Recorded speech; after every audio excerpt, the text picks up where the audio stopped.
Turn off your microphone.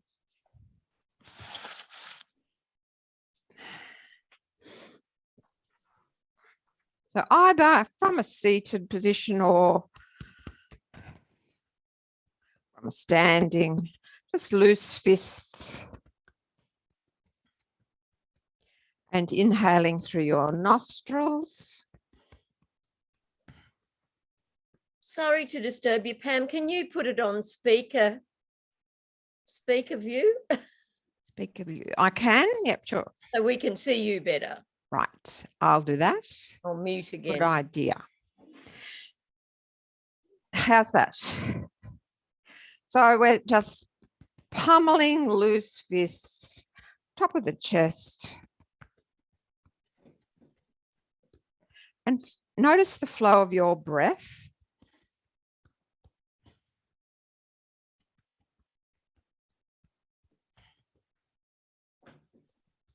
Maybe lower across the lower ribs.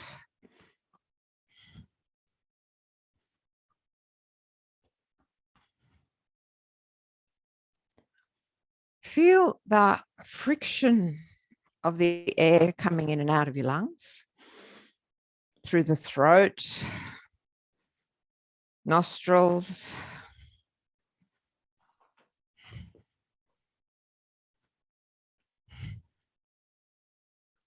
I did have an unfortunate encounter with some smoked salmon yesterday, and my belly would appreciate some soothing. Smoked salmon and I don't seem to get on at all well. I should have learned. Anyway, so massage gently around your belly, up on the right, down on the left, circular fashion. And then pause and open up. Your feet are a little wide. Just take a lovely stretch. And then come down again and do some more pummeling.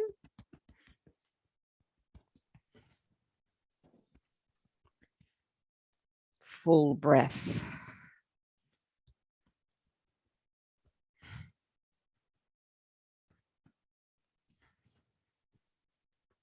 And low ribs. Just light tapping. Work around under your armpit.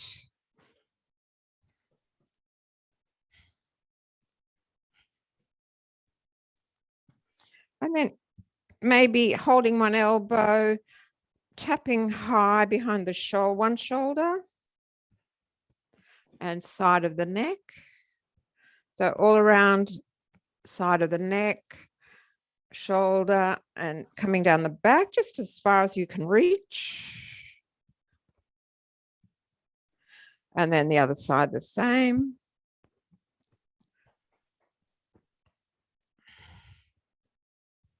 Keep breathing actively. So you sort of, it's quite a powerful slow breath. And then once again, open out wide and inhale. Exhale, cross the arms in front, drop the chin. Again, inhale, spread open. Lift and look up. Exhale, soft knees, crossing in front. One more. Press the palms up. Open up and make space. And then reach across. So lift one heel and reach the other side. And we'll do that a couple of times. Easing open.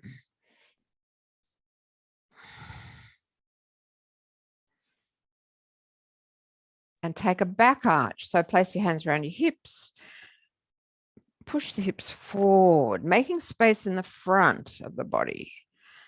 And then an easy forward bend. Bend your knees on the way down. And massage your ankles. And then hands press to the inside as you unwind the spine, coming up inside knees, inside thighs, moving up over the belly, crossing over, and raise your elbows, press the hips forward, stretch the front, and then lower the chin, and we'll come down into a forward bend. And you might massage the backs of the legs on the way down. And soften and stay loose, just hanging down a bit. And make some space in your lumbar region, a bit of jiggling, one knee bending, the other knee bending. And again, massaging inside legs as you open up the spine again. Cross over and then spread out wide. Make space in your trunk, in your belly, chest, and lower the arms and shrug the shoulders.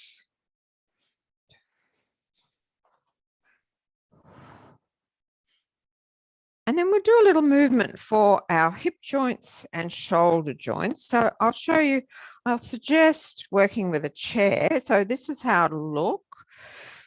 I'm going to just bring my, I don't need that, bring my hands on the seat of the chair, and I'm going to just move forward and back. So I'll bring my chest forward, look to the front, and then fold deep at the hip joints, lower the head.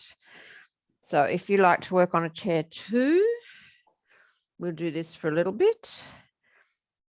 So just lubricating the hip joints, the shoulder joints, as you gently bring your weight onto your hands and then back onto the feet.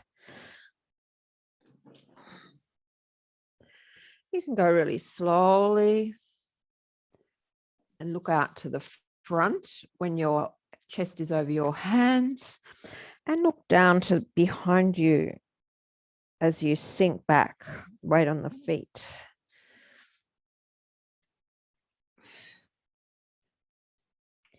Do that a couple more times.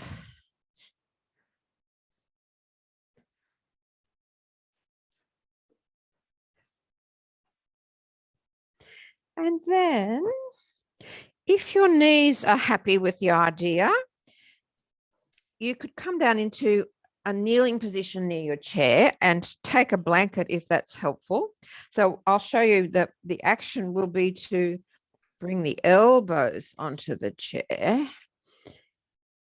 And the same, but bringing the head down. So we're still activating the hips and shoulders. But if kneeling is not in your repertoire, then you could continue with the standing movement that we just did. So just easing your way forward and back. And if you can, your palms are pressed together so the head can drop down in between the upper arms.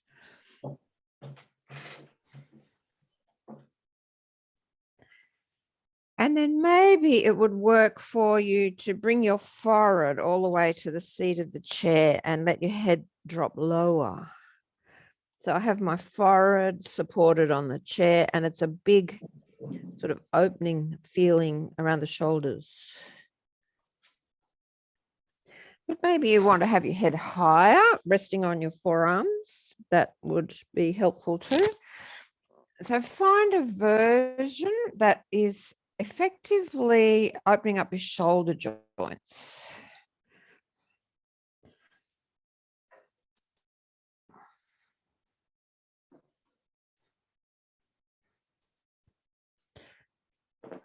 And then make your way to standing once again.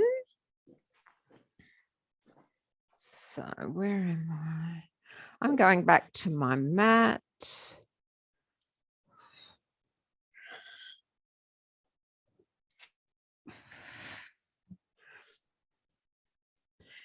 Roll hands to the shoulders, make some big shoulder circles.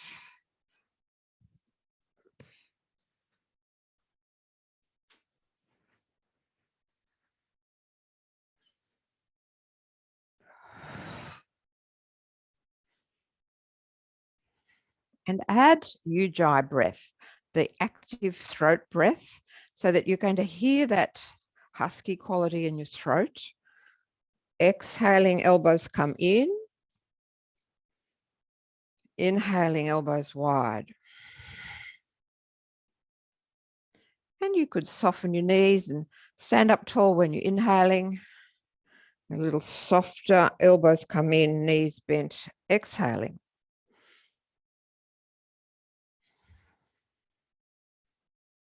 Easy rhythm.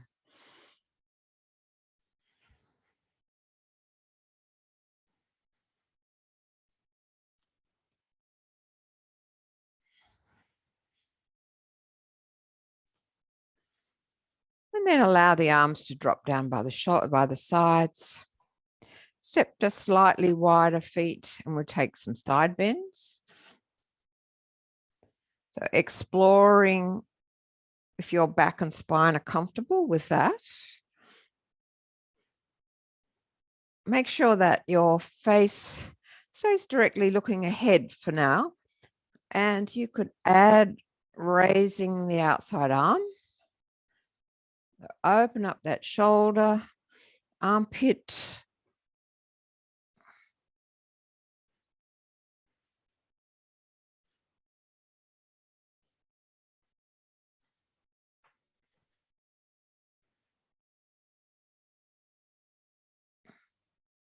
And go slowly enough so that you have time to notice, observe.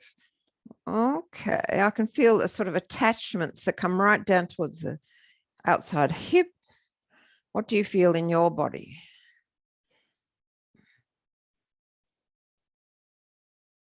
And for me, folding to the left is easier than folding to the right. I feel just a bit of stiffness there.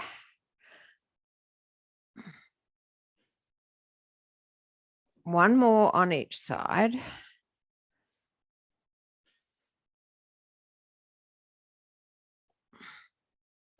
And then gently return to neutral, stand in Tadasana.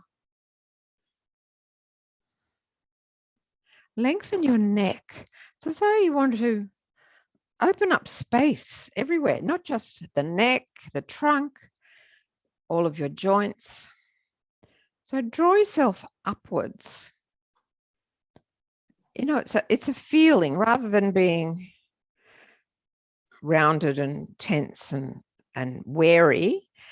Open up and face ahead. So lengthen right up through the top of your head. Imagine your head is suddenly lighter. It's floating up. You have more of a, shall we say, ballet dancer's neck. You know how swan-like the neck of the ballet dancer often is. Aim for that feeling.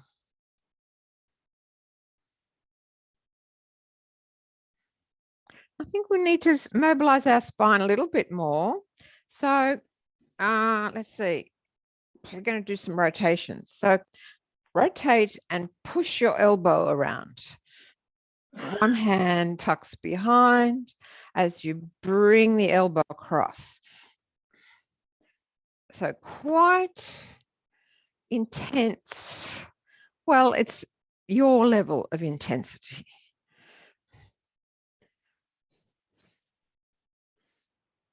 We're keeping the discs nice and juicy, hydrated. Make sure you drink enough, even though in this colder weather, perhaps you don't feel as thirsty, you still need to maintain good hydration. Make sure all of your tissues have adequate hydration. And then come back to Tadasana and sense the change. I feel around my midriff, this sort of quadratus lumborum area at the back between ribs and hips, that I've woken that up a bit. And my upper, let's work on the upper back. That's a crucial part. So we're going to bring the hands into fists and bend at the elbows, take the fists back, point your thumbs back and squeeze the upper back muscles. And then straighten the arms, drop your chin, pull your shoulders forward. So now your upper back is broad. And then elbows bend, thumbs reach back. So you're trying to angle your forearms back, thumbs pointing behind. And then exhale. A big change in the upper back region. First, the chest is wide and open, and then upper back is full and open. Couple more.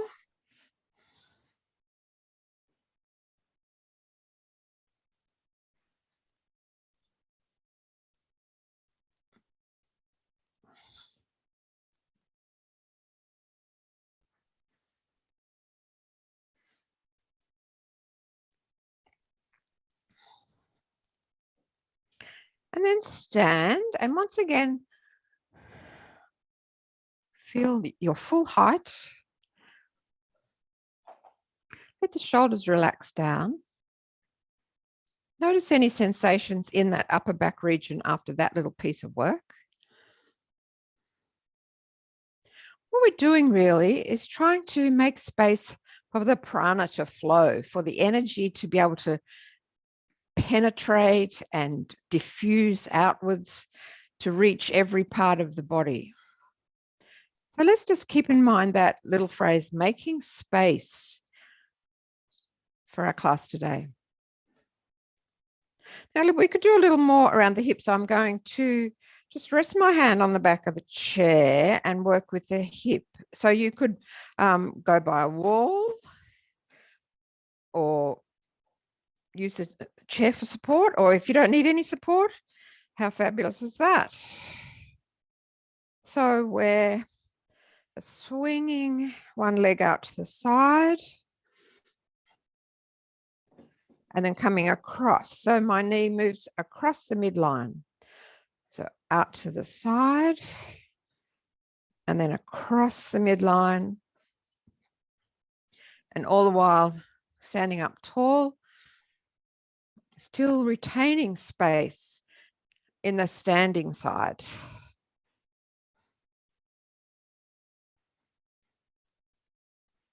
And then loose swinging that same leg, hinging front and back.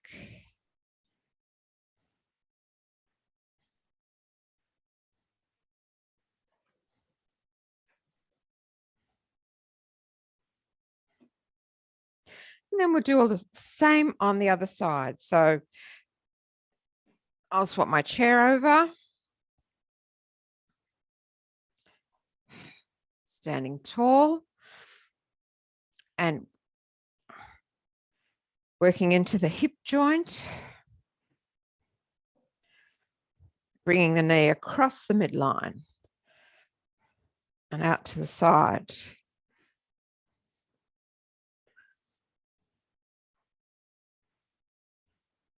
So the muscles on your standing hip side, they're firmly squeezing into the bones. Excellent for maintaining bone density, just working the muscles to create a tension of pull and contraction against your bones.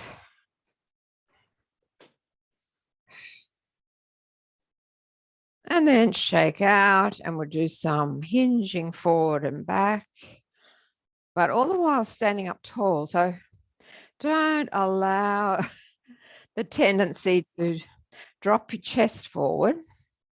So we want all the action into the muscles around hip joint and thigh.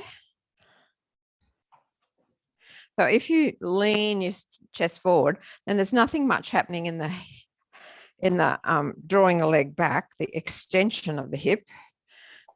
So keep your trunk pretty still and work the muscles of your buttock and the hamstring at the back.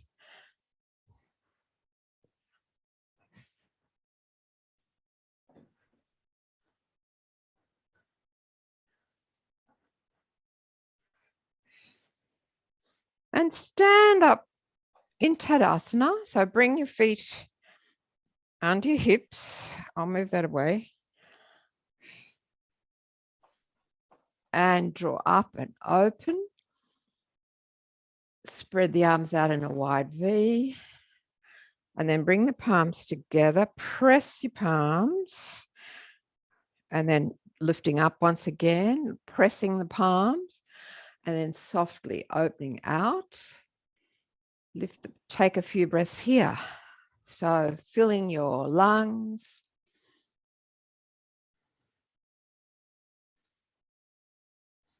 And then bring the palms together again, pressing firmly, come down. This time we'll move into a forward bend all the way down to the floor. Hands to the floor. If you can reach, jiggle your legs. So loosening the backs of the legs. And then unwind. Take the arms wide, reach up again. Step out to the right. Take both hands over to the right, weight on the right leg, and sweep up overhead. And then weight on the left foot, both hands to the left. So we're making a big sweeping arm movement overhead, across to the right, weight on the right leg, palms together. And then inhale, reaching wide overhead, across to the left. So weight on the left foot, palms together. Again, inhale, open, lift the chest. Weight on the right foot, palms out to the right. Inhale, open. Weight on the left foot, palms together. Come to Tadasana once again. So all the while we're trying to make space for energy to flow. Maybe you're just starting to feel a little bit more of a tingle through the body. And we'll do 5 Ujjayi breaths. So in a fairly subtle way, narrow the aperture of your voice box. So it makes a husky sound. I don't know if you can hear that through the microphone.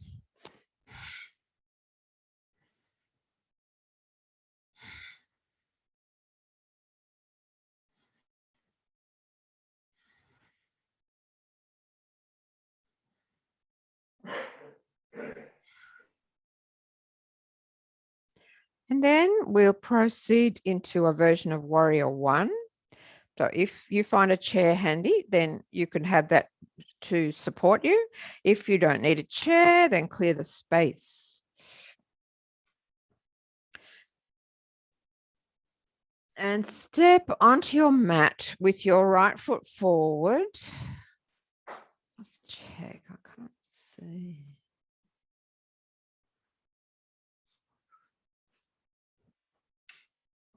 Bring your hands to your heart. So we've stepped the right foot forward. The left foot is turned out a little. I'm going to move around this way. Hands on the heart. It's like we're owning this practice. This is my intention to work in Warrior One.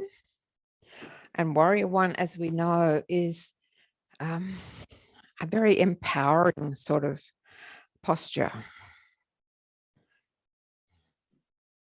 So take a breath in and bring into your mind an affirmation of something about making space, clearing the blockages, or opening up your mind to new experiences. Or in what way would you like to concentrate on opening up to make more space for new connections, new socializing, make space to consider the plight of our First Nation people?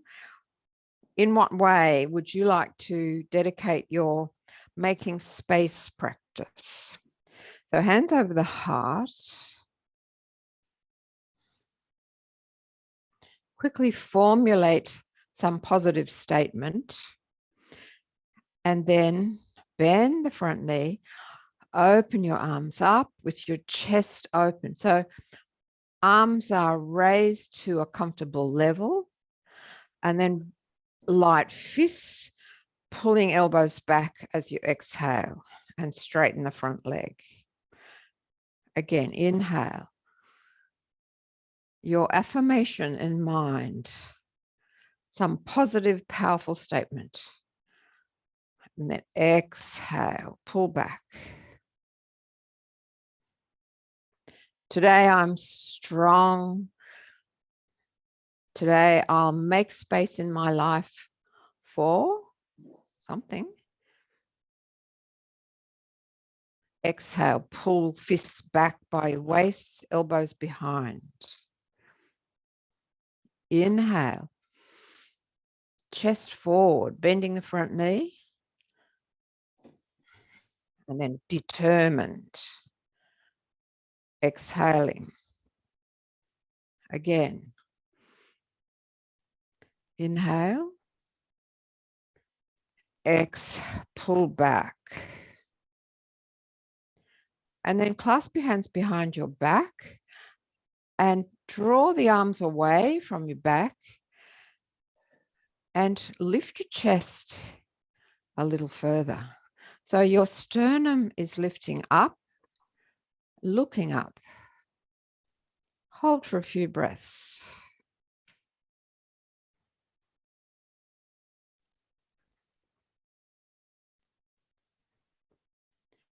And then relax your shoulders and shrug the shoulders. Step the feet together. Circle the hips. Or the feet are just slightly wider than hips, I should say.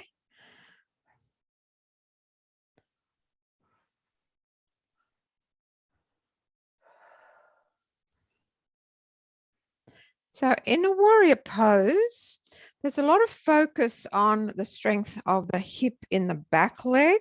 So let's change now. The left foot comes forward.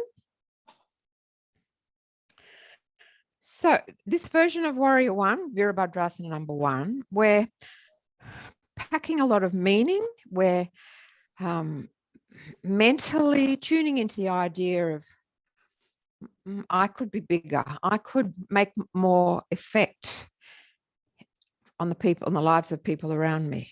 I could put myself out there and show people what I think or express my opinions in the community. I could be more. So there's a mental intention. There's a physical strengthening. There's an opening of the chest, which just sort of lifts us up and makes us feel empowered.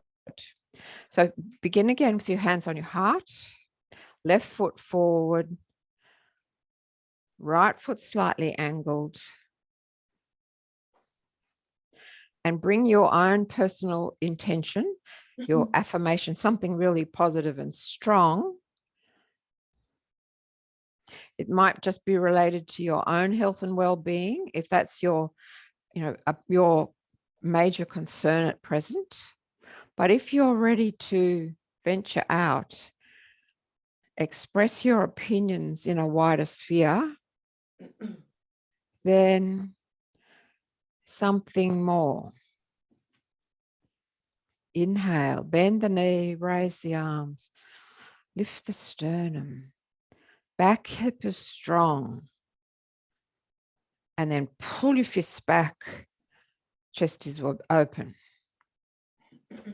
Again, inhale, palms facing forward, your affirmation. Exhale. It's like when we exhale, we sort of cement it into the body, into our psyche. Inhale. Exhale. This time we're going to hold the breath in.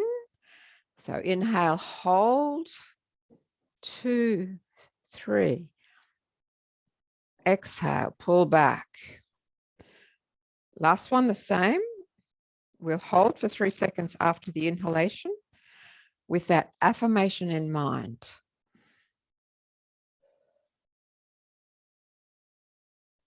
Exhale.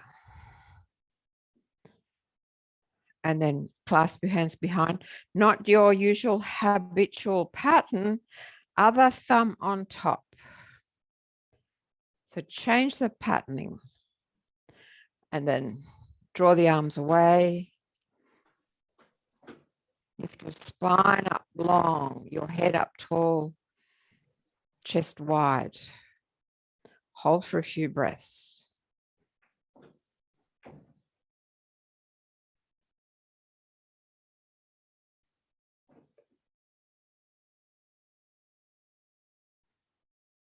And let it go.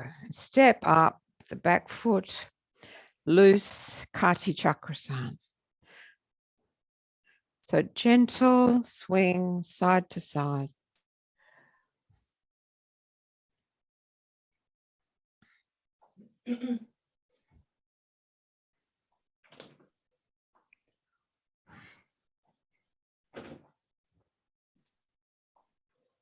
We could try an open sort of a balance. I'm just going to stand on my right foot, and the intention is to keep that open chest so the arms reach back as I take my left leg behind. So it's a wide open sort of a balance.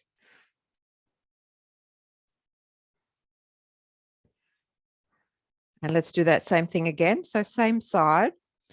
I'm bringing my weight onto the right foot and the arms spread wide. Left leg. You might have a chair or a wall handy. Left leg lifts. And rather than folding downwards in warrior 3, I'm keeping this open chest.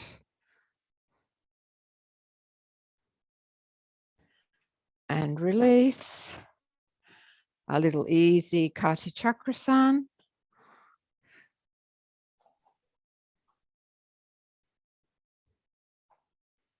So take advantage of a chair or a wall if that, gives you a sense of safety. And then we'll do the same on the other side. So I'm going to step on the left.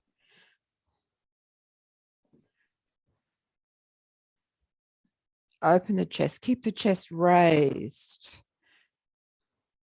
So I'm working the back hip while the chest stays wide open.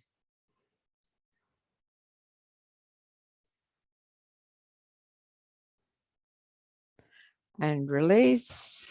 We'll do it one more time. And I can't help thinking of this amazing sculpture. Perhaps you've seen the real thing or an illustration. The Winged Victory of Samothrace. She's like a goddess with voluminous robes. This sculpture stands at the head of a staircase. Maybe it's the Louvre. I can't remember where it is. I've seen it and it was just mind-blowingly beautiful. She's wide open. She's a winged victory. Perhaps some of you have seen the real sculpture or you've seen an illustration. So standing on your left leg, wide open chest.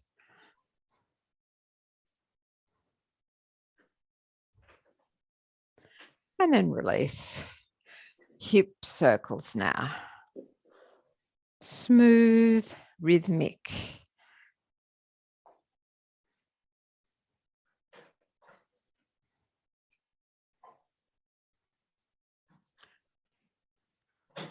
I'm sure there's someone in the class who can come up with the answer. Where is the sculpture called Winged Victory of Samothrace to be found? And who's the artist?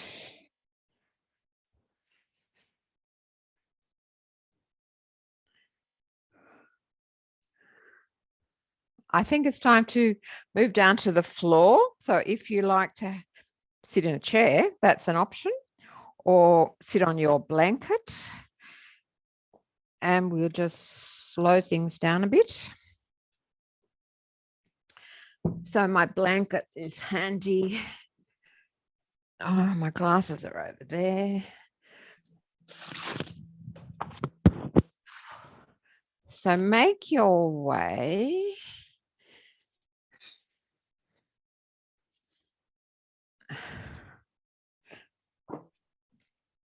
sit however you like to do a little rotation. So it could be with legs out straight in front, slowly rotating around to one side, looking over your shoulder, and then gently rotating the other way.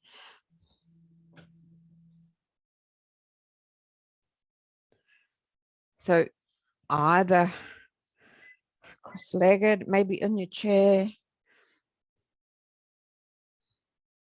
It's like a wringing out action, a slow spiraling. In fact, this week I've become a convert. I had a couple of new students who came for one-on-one sessions for therapy for various things. And they both agreed that wash rag was such a simple but effective way of relaxing the back, mobilizing the spine, doing everything, a lot of benefits. But the wash rag name wasn't exactly enticing. So we renamed it. We're going to call our wash rag practice Slow Flow Spirals. So if you like to move down flat on your back, we'll do some slow flow spirals. So we have knees bent.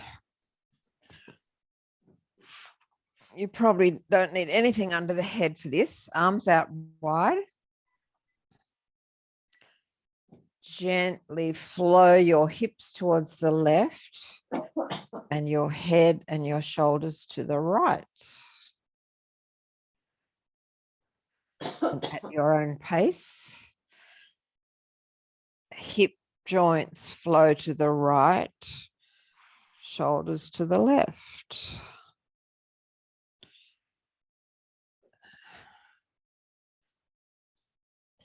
So when your knees go to the left, the right palm is turned up, the right shoulder is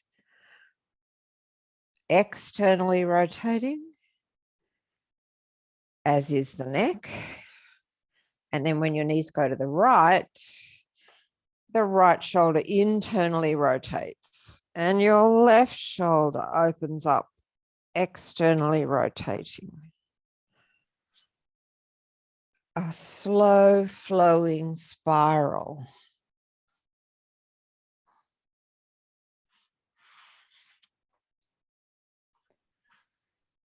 Go at your own pace.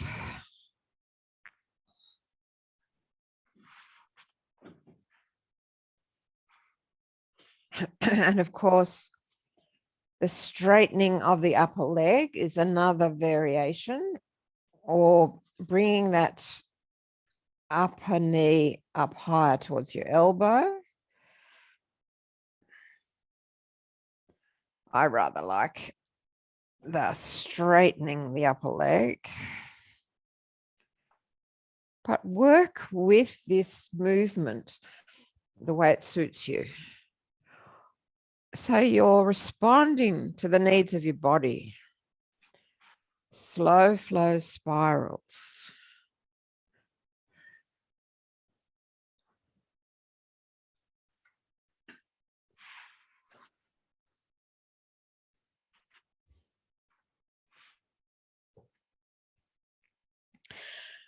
So one more to each side.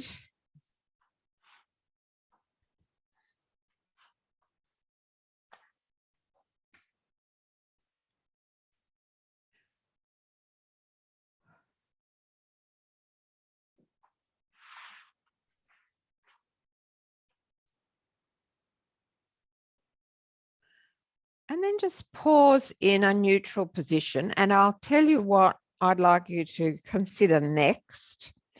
I've taken my blanket. So now it's doubled up. There's 4 thicknesses there. And I'm going to place that fat blanket under my pelvis to further open up in the front of the pelvis. Now, you might have a couple of cushions that you could place under your pelvis. So it's a bit of a juggle to get there.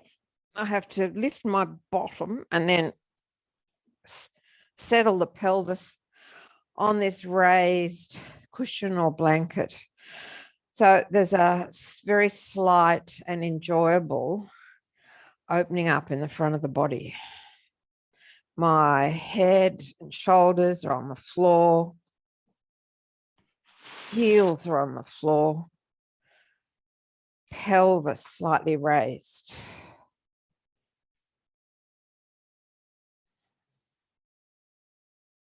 So see if you can use some props. A couple of cushions would be ideal.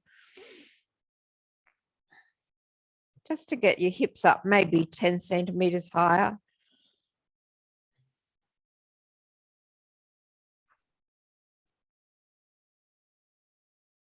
And then observe the breath.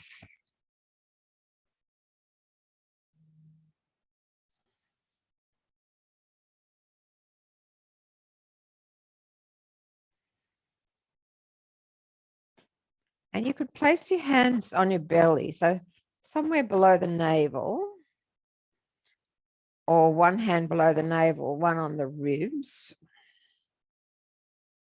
And make sure that your breath is causing the belly to rise. It's a diaphragm breath. Fully, the diaphragm is very active, displacing the stomach and liver as you breathe in.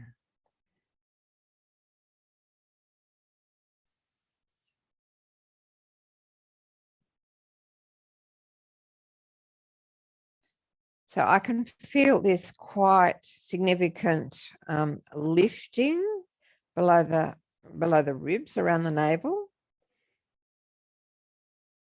So yeah, it's mostly below the ribs that I feel it, because below the navel I'm a bit stretched with the blanket underneath.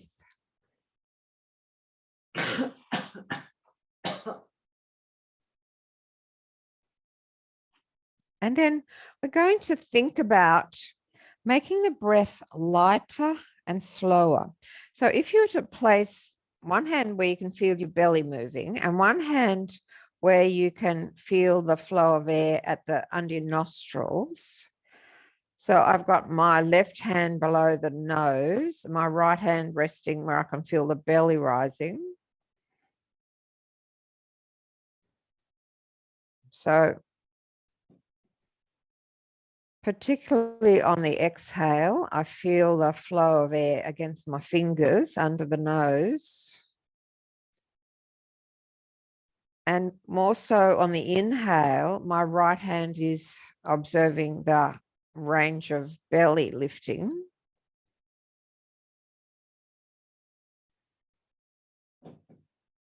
And for the next few breaths, I want you to try to make your breath lighter and slower. So there's less shift of air. It's just an easy, soft breath.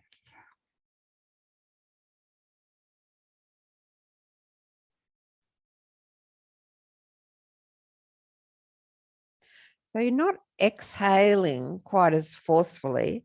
You're not inhaling quite as forcefully, but it's sufficient.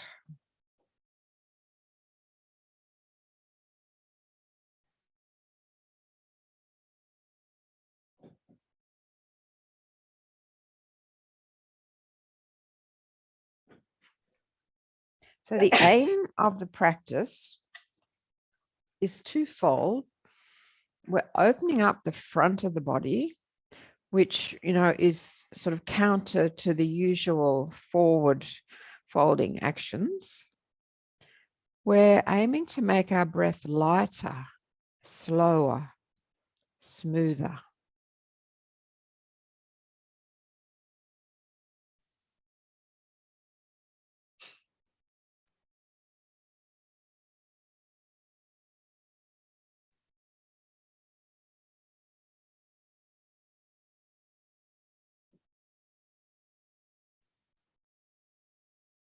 Take a few more breaths, just focusing on that intention of fine, light breaths, slow.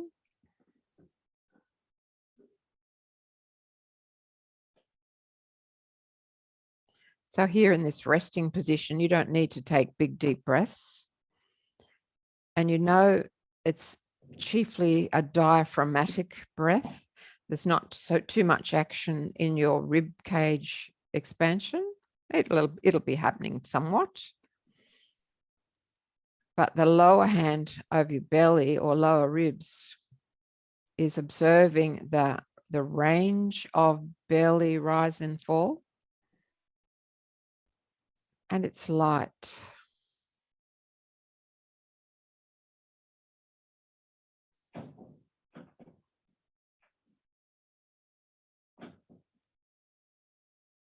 And take 2 more breaths in this position.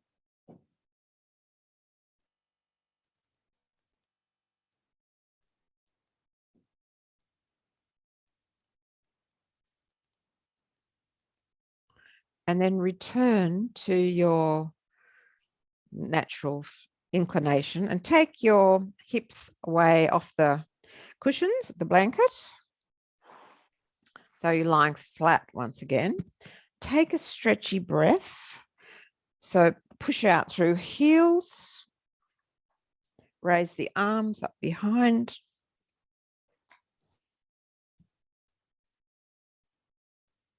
And then hug knees into the chest.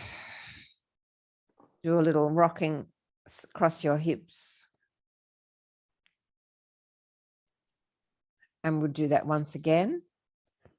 So feet down to the floor, slide them out long. Inhale, open up through the arms, push out through the heels. Exhale, arms come down, draw your knees in close to the chest and rock from side to side.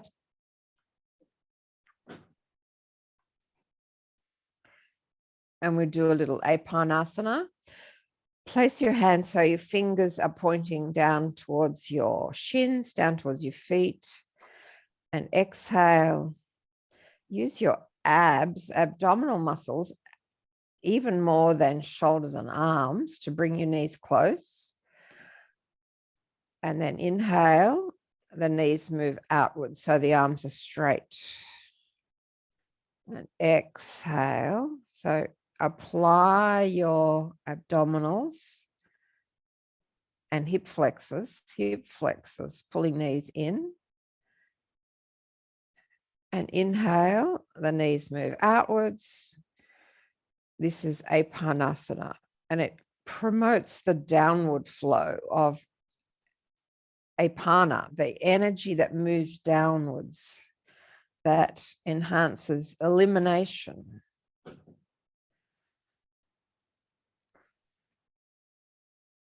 Keep going for a few more breaths. Exhaling, compressing your large intestines. Inhaling, releasing.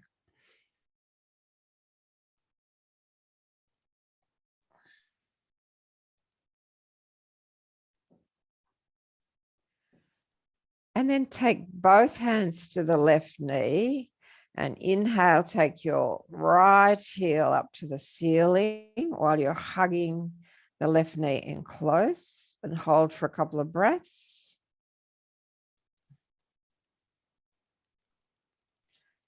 And then bend that right knee, transfer hands to hold the right knee, and inhale, stretch up through the left heel.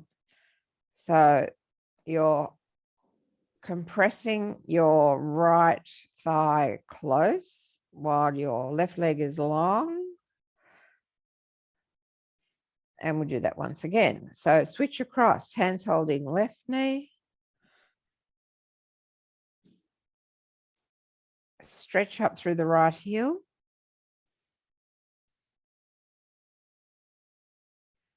And hold it for a few breaths. So we're aiming to open up the back line of the right leg from your heel through the calf, back of the thigh, all the way down to the sit bone in the buttock. And bend, hands holding the right knee now while you open up the back line of your left leg. Maybe you want to massage. Let's massage both. So hands reaching up, massaging calves, all around the knees, backs of the thighs. Again, reach up as high as you can. The lower end of the calf and the mass of the muscle of the calves, all around the knees, backs of the thighs. And then lower your feet down to the floor. Pause there. Gently place hands on your belly and massage in a circular fashion. Up on the right, across under the ribs, down on the left.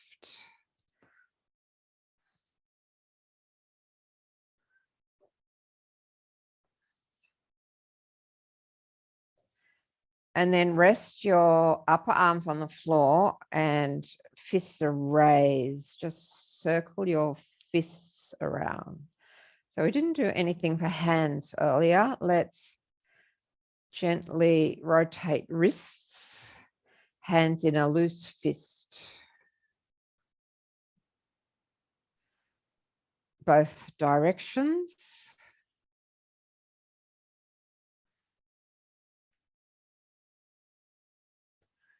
And then inhale, open your palms, face them up to the ceiling.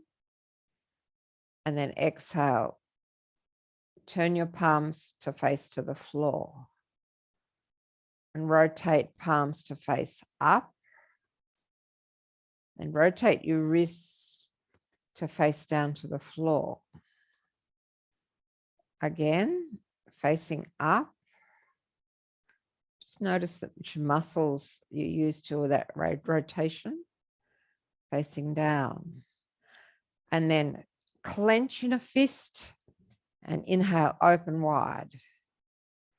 Clench and spread. Do the same with your toes. So clenching your fingers and toes and inhale, spread your toes and fingers and clench and spread. And now just relax your left hand and right foot and clench and spread with right hand and left foot. So get the connection, right hand to left foot. So I've got my toes up off the floor. I'm pressing down with my heels, working right hand and left foot. And then swap over. So I'm going to spread my left fingers and right toes and clench and inhale, spread and clench again. Opposite limbs, left hand and right toes. And then slide your legs out straight and circle both wrists and both ankles.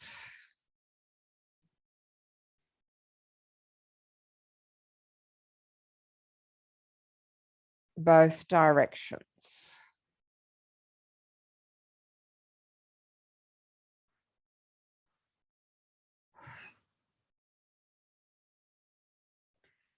And then let it go. You might like to hug your knees into your chest one last time and then stretch out in your comfortable Shavasana.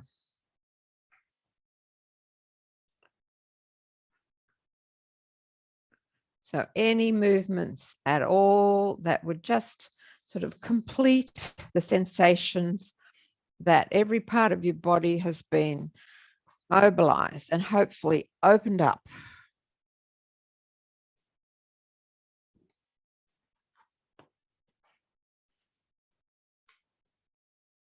And then move down into your comfortable Shavasana.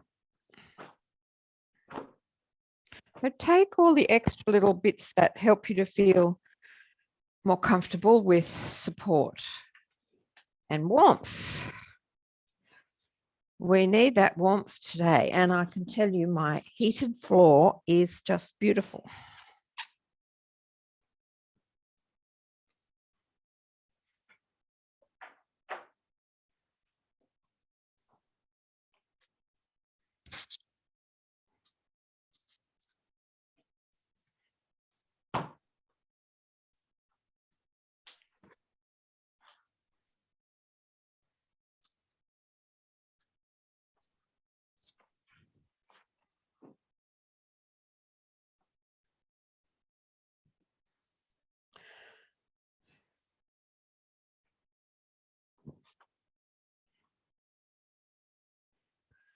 So stretch out and let your physical body rest deeply.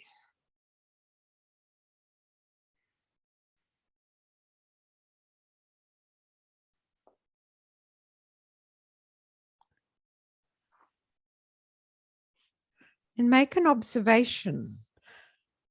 Scan with your awareness.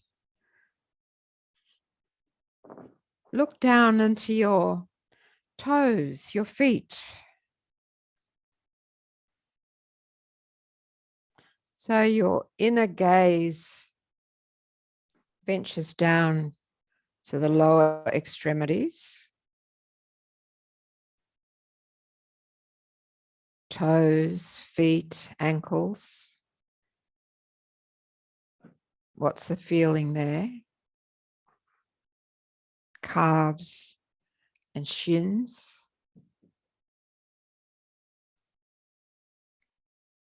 Knees, front and back.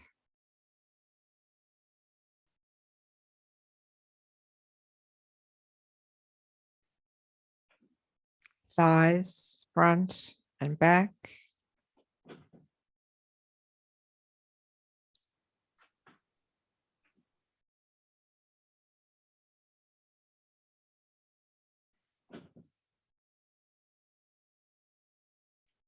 Hip joints, buttocks, groins, the whole lower torso.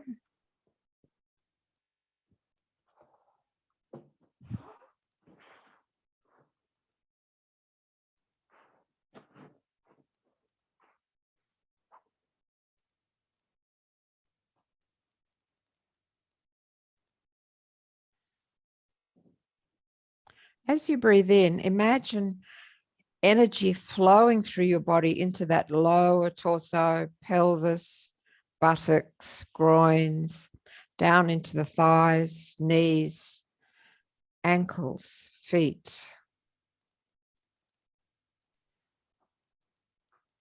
Let the prana flow right to the lower extremities. Encourage the life force to flow. Visualize a current recharging and rejuvenating your buttocks, your pelvis, groins, the whole genital area, the thighs, the knees, calves, ankles, and feet.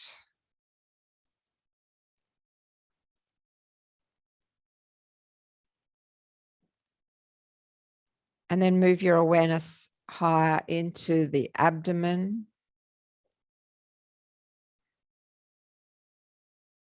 It's relaxed and spacious. Into chest. There's an easy flow of breath.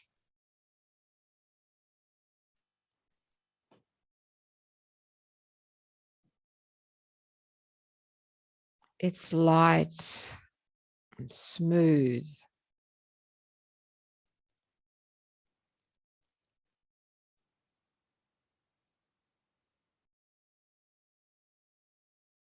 Feel up into your shoulder joints.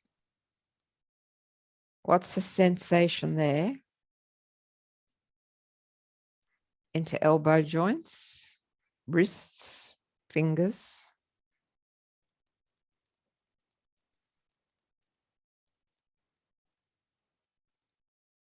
And take your awareness into your neck, your jaw, your tongue.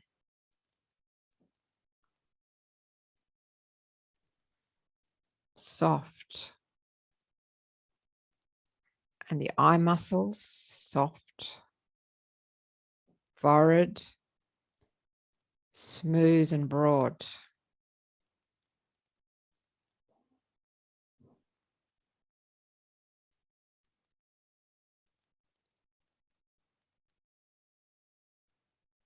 And feel through your body, is there some area that still feels not quite open?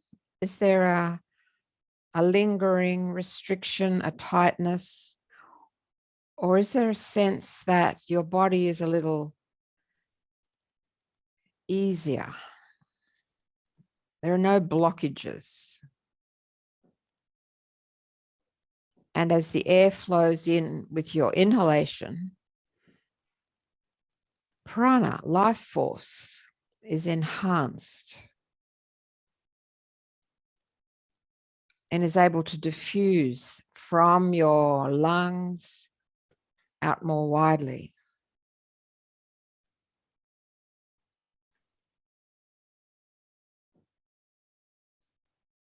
And the prana moves in the form of the upward flowing prana, called udana, into your mind, into your face, into your sense organs, eyes and ears and tongue and skin. The whole body open, empowered.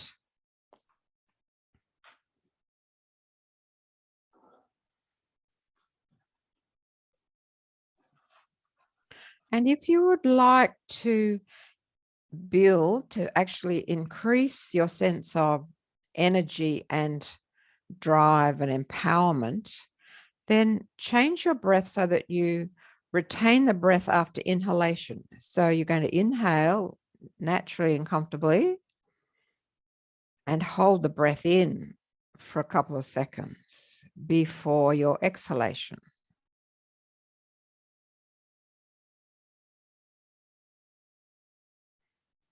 So focusing more on the retention after inhaling has an energizing effect.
Now it's time to gently take some movement. So stretching, rotating, any sort of action to bring your energy back to the present moment. Take a bit of a stretch when you're ready.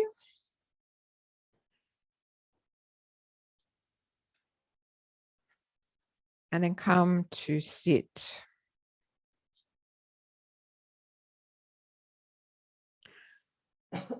And as I mentioned, I'd like to read you just a couple of short quotes from this book by J.W. Blakely, Neville's grandfather, The Aborigines of Australia. So Neville's grandfather was a man who was born in England and came to Australia. He lived in Ipswich when I think he was very early primary school age, 6 or 7, something like that. I should read the detail more and get it into my head.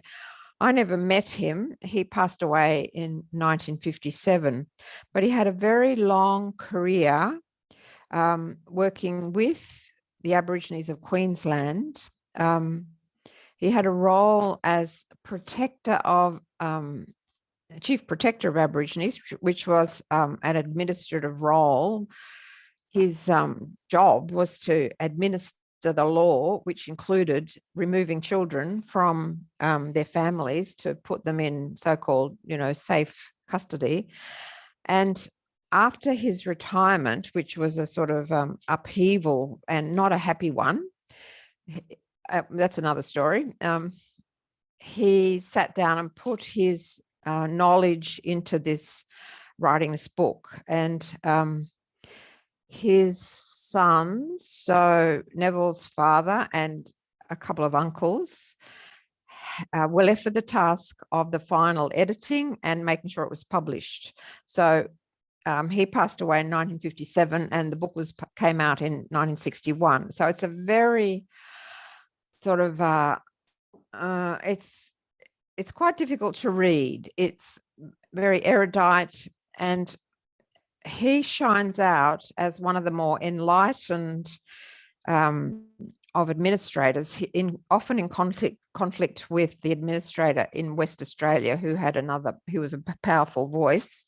He was called A.O. Neville, and he was the very harsh administrator. And a story about the girls who escaped from the home and followed the what's it called, the dingo fence, the rabbit-proof fence. There's a name. There was a movie made about Aboriginal girls who retraced their path back home to northern West Australia after escaping from the custodial home where they'd been removed to. Anyway, so J.W. Blakely was a thoughtful man who understood many errors had been made. So I'll just read you a little excerpt. Errors of the past. Some of the main errors in the past can be briefly told here. To our shame as a nation, we failed to recognize them for over a century until almost irreparable damage had been done. So then there's a whole list of different paragraphs. One error: because of their nomadic mode of life, the Aborigines were not considered as having any land rights or entitled to any compensation for usurpation of their country. There's some big old-fashioned words in this. So, their rights to land were not recognised. Their rights to the native game, food and water were denied. Little effort was made by the usurpers to understand the native culture or to avoid acts of a sacrilegious nature against their tribal code and sacred institutions. The list goes on and on. There's 2 pages of errors of the past. And, some of these now seem really apparent to us. And this man was trying to make these points way back in the late 1950s, and still the negating of their rights, the rights of our First Nation people, went on for a very long time. And it's only now that this whole question of a voice in the parliament is sort of gradually percolating up through our awareness, and eventually under perhaps the guidance of the Minister Linda Burney, there will be some moves to enacting a referendum to consider these errors and righting the wrongs. So this week is National Reconciliation Week, and I encourage you to get your head around the issues if you don't already have your head around the issues, and support and correct these past errors. So, if you've got any comments, please go ahead, but I shall formally end the class and close the recording. So, Om Shanti. Om Shanti. Om Shanti. Om Shanti. So if you want to have a chat, then open up.